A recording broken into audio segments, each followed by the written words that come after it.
Hi, I'm Somer Hackley, Hi, I'm Zen Mac. This is the Art of Search Hiring Manager series. and these are stories and insights about all things hiring. Well, Zen, it is so good to see you again this week. Thank you for joining me. Great to be here. Of course. All right. So today I wanted to introduce you to Gill House. So Gil is the Chief Information Officer at Chase, where he's laser focused on driving modernization and using innovative technology to serve Chase customers. And Gil actually took over as a CIO for the bank in late 2021, having previously served as the head of digital technology. So I worked with Gil years ago, and I can attest that even though he has a million things on his plate, he always makes hiring his top priority. And he's always taking personal responsibility to attract top talent, always going above and beyond. And he's just genuine and has this amazing passion and energy, and is just such a solid partner to recruiting. And he's someone that candidates are just always drawn to. And I definitely wanted to ask Gil to join us on this podcast. And we are so thrilled you're here. So, Gil, it is so great to see you today. It is great to see you, Summer. Zen, good to meet you, and thank you for having me. I don't know this Gill guy, but the way you just described him, I want to hire him. Right? Done. We'll make the introduction. There you go. Yeah, you know how to spot top talent. Um, Thank all you. joking aside, let's start with what do you think, or what can you share is your hiring philosophy? Like what goes through your mind when you think about hiring? Yeah, Zen, it's a great question. There's a few things, and Summer mentioned it in the beginning as well. Hiring is actually a full-time job. Even if you're not in recruiting, you're just necessarily like you're a manager or you're in technology or even not technology, but it's not necessarily your job remit where you'd be called a recruiter, but it is still your job because the people that you need to be working with you, they need to be culture carriers, they need to be able to do the job. They represent you when you aren't there. And also when you bring people into an organization, they represent your choices when people are Yeah. coming in. And part of the job, particularly as you grow throughout your career, is finding individuals you can bring in that make life easier for you, which means they are solving problems. You don't have to be involved as much, et cetera. And so my hiring philosophy constantly is the people that I am talking to, and it could be at any level as well. Do they one, are they an athlete? Do they have the energy? And energy doesn't mean like necessarily like how I have energy, because I can be a bit bubbly, et cetera, but they are driven, they want to do the work, they have a good work ethic, they understand they might not know something, but they're okay with like learning, and you can see they're hungry for them. That's an important part too.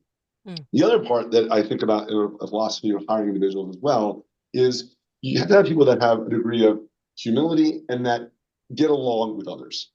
Because while we would like to work by ourselves entirely, have our headset on, and we can listen to music, unfortunately, particularly in a place like JPMorgan, you need to work with other people. And people will remember how you treated them more than they will remember whether you solved the problem or you didn't. And when you're in a high stress situation, great like time to have people that are good people, right culture carrier, because anybody can be nice and can be happy when things aren't going or are going well. And you can't be when things aren't going well. And the other part of the philosophy too is it's not a transaction. Mm. A lot of times it's I need to hire somebody, so give me 15 candidates, I'll make a decision and we'll go. Person wasn't the right fit, or I move on. But we're particularly in technology. I worked with someone before. We're seeing me now. There are people that work with me, work for me, that I've worked with before, that I've talked to for years, and vice versa. And that's because it's a long-term thing that you're doing, which is you're not just Mm. going to events. You're not just talking to somebody because you need this particular role filled. You're building relationships for people that you can work with either in the near term or in the long term that will bring benefits to both the firm and also to them in their career. And so I think about it through that lens when spending the time. And this is the last piece on this, which is around the point of, and you flattered me, you really did somewhere at the beginning, which is about being focused on hiring. It is time consuming. Yeah. And that's okay. You have to do it. There's going to be a day where the only time a candidate can meet, and they're the right candidate, can meet, she can only meet 5 o'clock on a Friday. And you're spent. You're like, you know what? I want to go home. You're having that interview. Yeah. You have that interview and you give all your energy. You can go to sleep afterward, but it's about the client. It is actual work. And if you put your heart into it, you do the hard work, it actually reflects on the candidates. They see the difference. And this is important too, because we're not just, this is on my mind when I'm interviewing. I'm not just interviewing somebody else. They're interviewing me. They're interviewing the company. Is this a place that I would join? And great talent, like they have choices. So why would they choose a place where you have a flaky interviewer and that sort of thing? So that's how I think about it. I love that. I think you hit a couple of things that I really relate to. I like the term culture carrier. I find this happen a lot where I hear people going culture fit, which kind of in just by definition is quite kind of internally focused as opposed to culture carriers, which are people that are going to perpetuate the culture or really kind of add to it and bring more to the party, so to speak. And the other piece is you're absolutely right. These are human beings. These are people. They are choosing to spend their Friday Yeah. night at 5 p.m. with you too. Like, let's not forget that it's not it goes both ways. And as a hiring manager, they're choosing to work at one point for you. And so Yeah. engaging them early, giving that type of time and energy and focus is very important. So I love that. While we're talking about hiring, is there a particularly unconventional or maybe like out of the box hiring method strategy you've implemented and maybe if you can kind of draw the line to how that led to a successful hire, we'd love to hear it. Yeah, absolutely. You were asking like, is anybody going to answer that question and go, I use Chat GPT to do my unconventional hiring? I'm not, that's not it. We're not doing that. I don't know it's unconventional. Um, but the way I tend to approach it is, so I can give like a more like a general example. I could say, well, that person I hired, but I think it's something that I do on a regular basis. I try to, and at times, sometimes there could be a constraint around time, so I can't do all of this. But I tend to start my interviews explaining why I actually joined Mm, JPMorgan Chase and the whole experience. The experience from I was employed before, just like you were employed before. I was happy when I was working before. I got this phone call. I said, why would I leave my job? All those sorts of things, along with the things that I see at a company like JP Morgan, like the scale, the focus on human, the focus on customer, the focus on technology, those sorts of things. And I explain all the reasons, along with the things that I also know are not where they need to be. mm, And that's okay. There are things that we need to work on. There's modernization that we're driving. We're moving to public cloud and our new private cloud and that sort of thing. And we're not where mm. we have to be. But hopefully it's not unconventional. Though I haven't really had somebody do that when I have interviewed. Though if any of my colleagues are watching, I'm not interviewing, it's fine. But the thing that I think that brings to the table is it makes it real for the candidate. I Mhm. explain my human personal journey on this one, which is important because they're going through that same thing. There is nothing more stressful than switching a job. By the way, it's so much fun. I remember this for like 5 years ago, I guess, for this one. It's so much fun until the day you get the offer, and then you have to make an actual decision, and Yep. then you freak out, Yep. right? So having all that personal really matters. Yeah. And then the person will also learn a lot about the company. And you Yeah. could ask people like, all right, you give me your questions. And I could walk out. They didn't ask me anything about the company. They didn't ask this. Sure. But also they're human. They might be nervous. They may forget something. So why don't I just give them all the information up front? That way they know exactly what they're walking into and they can also see how we operate. And I found that helps be Mm. the deal breaker in a good way as compared to something I was going to go to X company. I was going to go to Y company, but I chose JP Morgan. Now, I'm not the only one at the company I think is awesome. That came out a little bit wrong.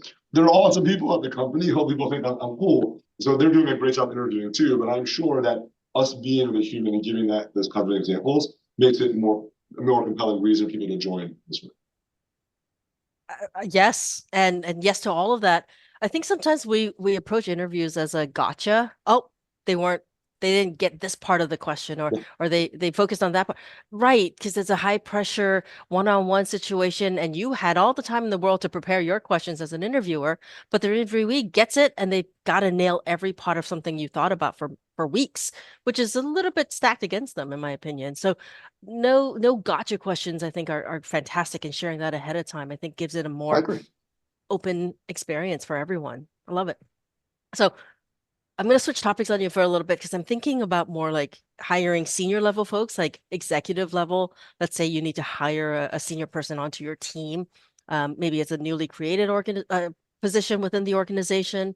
Maybe there's different opinions based on the stakeholders of what the scope is or what the size of the role might be, responsibilities and such.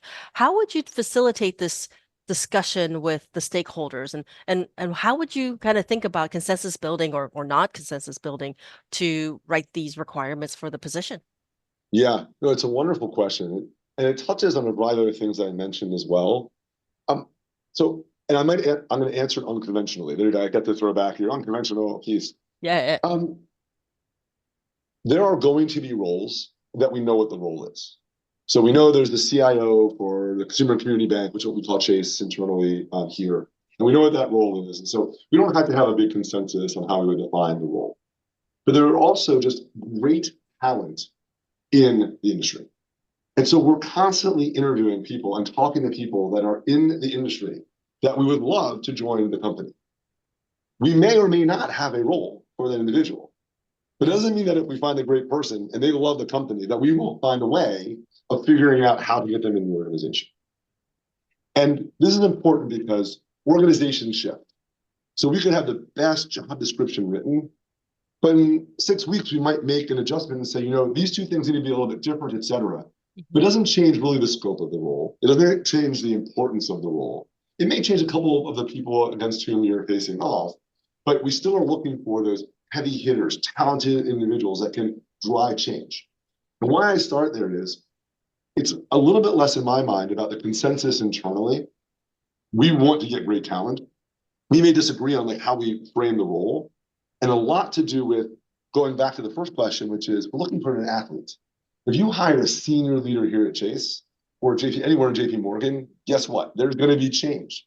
You will join the company, and the role that you're doing over time will adjust. And that's awesome because you get to do things that you didn't think you would do. You learn, you have an impact in ways you didn't imagine. And if we had to make sure we ticked and tied everything and every time it's going to be exactly this way, it becomes a little more difficult for us as an org because like any other company we shift. Now, it doesn't mean that we do a bait and switch. Absolutely not. If we're clear, this is the role, we'll come in, and you'll come in and you'll do this work. But when we think about it from an executive perspective, one, it matches the things that we are doing, our organizational structure. We're very thoughtful about that. But we are bringing people in not for just that role, but for a career here to have a broader impact, which makes it a bit easier for us. Yeah, I follow that. And if you think about bringing on a senior person, it's kind of impossible that they would not put their thumbprint on whatever the new organization is going to look like in the future. And so Absolutely. having that consensus or group think approach to a senior level hire may actually be detrimental because that doesn't give room for that new leader to really shine. Spot on. And No. if we're going to take the time then to go and we can do lots of interviews. And to my point, spend time interviewing. I'm not interviewing somebody so they can do what I say. I'm interviewing somebody so they can tell me what to do. That's why I want to get more talent in. So to your point, exactly, join, and then you help set the direction. Yeah, I love that. Yeah, I feel like that's the quote. Yeah, thank you for sharing that. And yeah, and I've seen too, you hire a senior leader and maybe mid-search you hire another senior leader and all of a sudden you need to complement skills. And so I love your view on athlete and thinking through the whole org, and things shift and change and it's all about the right kind of person. And yeah, and I'm getting a little nostalgic hearing you speak now and meeting with you because man, I remember when you would interview people and just that energy, and like you said, 5 o'clock, sure, got to do what you got to do, and you just show up and it's did you just have a gallon of coffee? Maybe. I don't know, but There's a possibility. Possible. But yeah, no, I love your passion for this and how it's just such a priority, and you're the busiest person over there and you make it a priority, I'm sure. So yes, well, thank you so much, Gil. I'm just so excited you were able to join us today and share your wisdom. I'm sure there's lots of good takeaways for our listeners today. So thanks for being here. Thank you for having me, and great to meet you, Zen. Great to meet you.